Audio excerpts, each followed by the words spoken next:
Bienvenue à tous à la mini-méditation du mercredi de l'Institut biblique.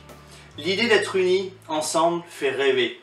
C'est magnifique de voir toute une nation unie d'une voix pour célébrer le résultat de son équipe pendant la Coupe du Monde.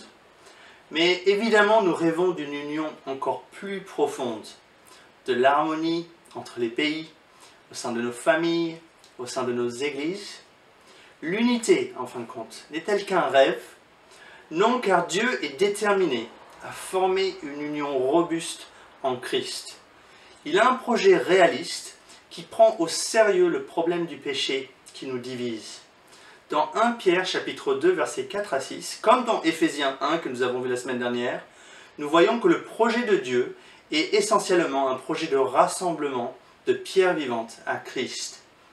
Au chapitre 2 verset 5, Dieu édifie un projet impressionnant, solide et irrésistible, une maison spirituelle. Les pierres vivantes représentent des hommes et des femmes. Elles sont unies au Christ et unies les unes aux autres. Au chapitre 1, verset 22, Pierre précise le type de relation qui existe au sein d'une telle assemblée. Les relations sont marquées par un amour pur et ardent, comme l'indique l'impératif. Dieu édifie une communauté irrésistible, caractérisée par des affections mutuelles saines. Comment s'y prend-il?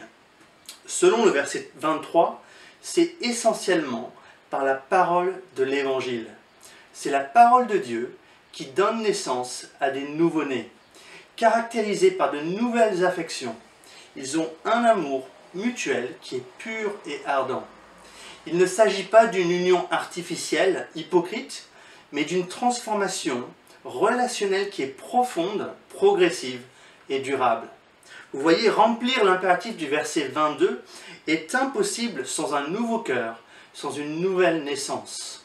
Sans une opération du cœur, les aptitudes du chapitre 2 au verset 1 sont toujours d'actualité. Selon le verset 25, l'Évangile rend notre unité robuste et durable.